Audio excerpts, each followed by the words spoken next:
Greetings and welcome back to the Casual Wargamer. You join me on a cold, wet, very rainy night. I've got my hot chocolate to keep me warm. And I am coming down with another cough cold.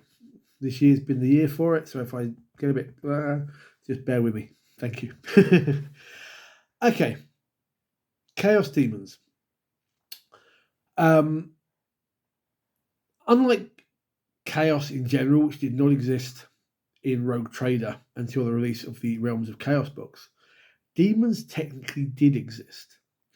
In the bestiary of the Rogue Trader rulebook, there is an entry for Warp Entity, and a nice little, rather nice piece of artwork of like a goat minotaur demon thingy. And these were the entities that drifted around in the warp and attacked ships and all sorts, and could be summoned by dodgy psykers. They had random stats, which was really awkward since you had to then work out the points of said unit, as all points are based off of the stats. But they were not demons in the sense that we have come to know them in 40k. In fact, that, as I say, didn't occur until the release of the Realms of Chaos books, at which point they became little add-ons to the relevant CSM army lists. It wasn't really until sort of late into 4th edition that we got the Chaos Demons Codex. It was released simultaneously with a Chaos Demons army book for Warhammer Fantasy. And there may be Demons players out there who remember that release. And they may disagree with me on this, but that book was balked. For the time, it was far too powerful. So it introduced all the greater demons, the beasts, the mounts, the things like the chariots, soul grinders, all the little guys. And the idea, I think, was that it would be played as a combined god faction. You'd take a bit of everybody. The problem was that people don't play like that.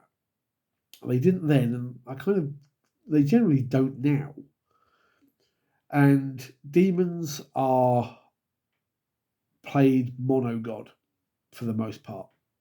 That's always been my experience. And it was especially the case when this book was released. But each faction had its own sort of thing. Nurgle, for instance, were very tough. They were hard to kill, because you've got to remember that back then you didn't have quite the range that you had with, or you have with the current strength to toughness. You had a little chart and you had to cross-reference that.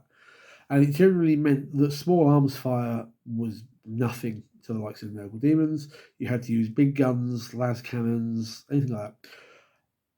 But unless you were something like one of the great bloodthirsters or some of the greater demons, you didn't have an armor save. Everything on demons was an invulnerable save,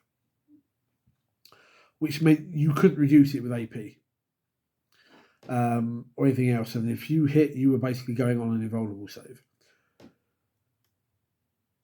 Couple that with Feel No Pain, and the Nurgle faction was very tanky. You would walk across the table, or because like half the army could deep strike, you'd start forward and everything would go ka-chunk in the middle or behind or wherever, and you could sit on an objective and basically go, take me off, bro, because people were going to be hard-pressed to do it.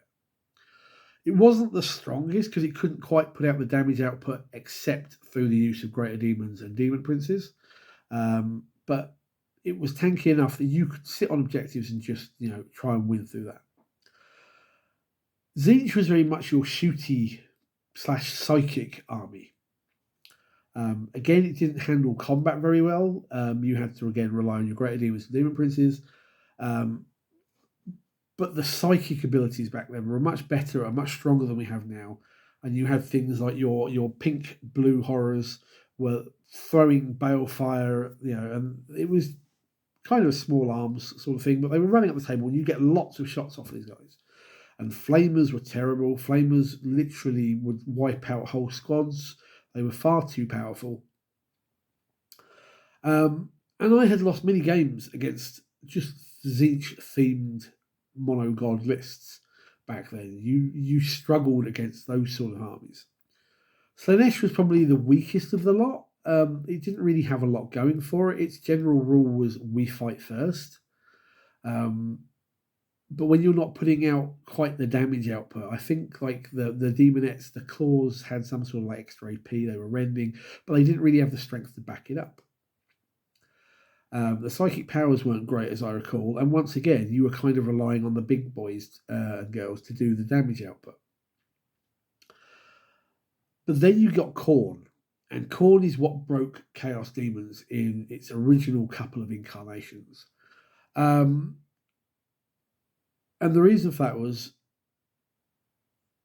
I've said before in some of these videos about the old AP system, and it bears repeating here, that if you had an AP rating on a weapon of, say, 4, everything of 4 or 5 or 6 didn't get an armor save. They could have an invulnerable, but they couldn't take an armor save. Power weapons were AP 3. They were on sergeants or characters, and they would cleave through, 1 or 2 Marines. Bear in mind that power armored troops, CSM, Space Marines, Grey Knights, Sisters, basically comprise about half the armies in the game, 3 up saves. Now, along comes Khorne, and your basic troop choice. Now, back then you had to have 2, 3 troop choices as a minimum. Your basic troop choice was Bloodlayers, and every model in that squad was equipped with what was basically a power weapon. It was AP 3. You rarely saw the other 3 gods fielded. It was always Khorne lists because they would just run up. You couldn't do much to them because they had invulnerable saves. And bear in mind, they could deep strike as well. And once they got up there, they were basically smashing their way through your units with nothing you could do really in return.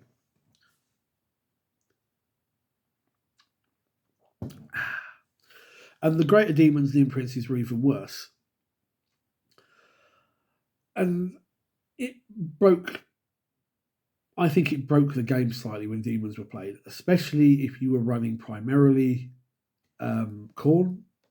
You would often see a Khorne list with some Tzeentch in there, and for the range and the psychic, and some Nurgle for sitting on objectives. Again, as I say, you rarely ever saw Slaanesh being fielded. And one of the things that really annoyed me was this kind of, in the lore-wise, broke the lore. Because previously Khorne and Slaanesh would never work together. They were opposing elements. Likewise, Tzeentch and Nurgle would never work together. They were opposing, and they didn't really like each other anyway.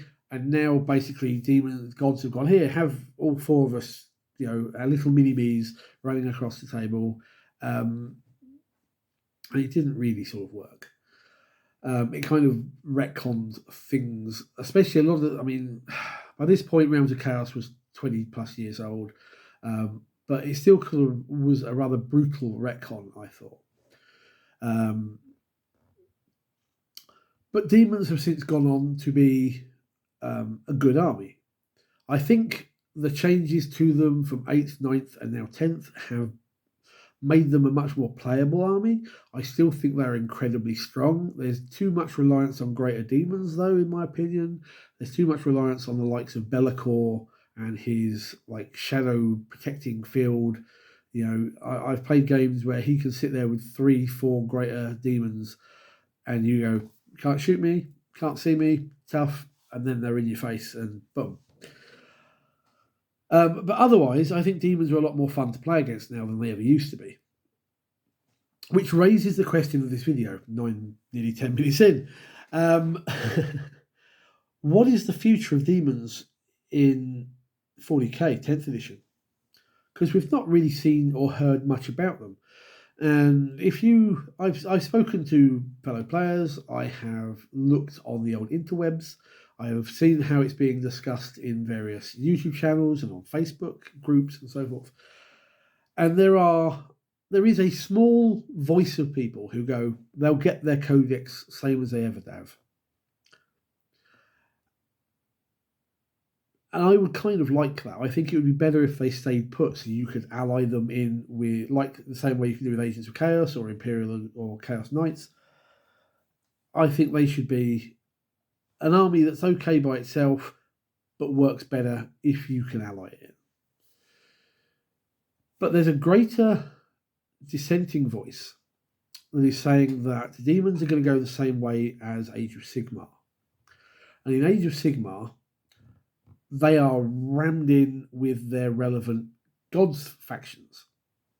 So using this particular theory, we could be looking at a Khorne book that is all the World Eaters plus Khorne demons. You'd be looking like a Disciples of Tzeentch, which is all that, the Hedonists of Slaanesh, I think the book in AOS is called, and whatever the Nurgle one is, where it's all just modged together. The majority opinion online seems to be that's where they're going to go. But it raises a question for me. Well, two questions. One, we've already got the basic CSM codex. So are Chaos Marines not allowed demons anymore? And that seems a bit weird. Or is that something that will happen when they get, a codex in the beginning of 11th edition or something like that? They get options to add in their book. I don't know. I think it's a bit strange to limit demons purely to the god-specific armies. It makes sense, but demons have been something that can ally in with CSM for a long time.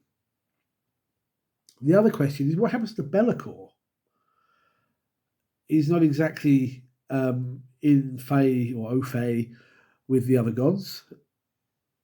So is he going to be a downloadable data slate that people can use? Or is he going to appear in each of the 4 god books? Or is his existence proof of a Chaos Demons Codex like we've already had for many, many years? The other thing that I can see, and I would not be surprised, is we've recently had Agents of the Imperium, which gives us little side allies that we can take. I would not be surprised if Chaos Demons went the route of Agents of the Imperium. They'll become an army that you can play, but they're designed to be added into another Chaos army. I don't know. I'm not really sure exactly where Games Workshop are going to take Demons this edition. Apparently next year is the year of chaos, whatever that means. Pardon me. That seems to be the case for Age of Sigmar as well as 40k. And it could spell, interesting times for Demons players. So Demons have come from almost nothing to having a fully fleshed codex of their own for nearly 20 years. Where do you think Demons are going to go in 10th? Are they going to still have their basic codex? Are they going to get wrapped into the relevant god-specific CSM army? World Eaters, Emperor's Children, Thousand Sons, Death Guard? Or will they become an Armies of the Imperium-style allies book with a little bit of opportunity to play them by themselves? Let me know what you think. If you're a Demons player, I especially really want to know your thoughts. Otherwise, what's your suspicions if you play against them and you don't play Demons yourself?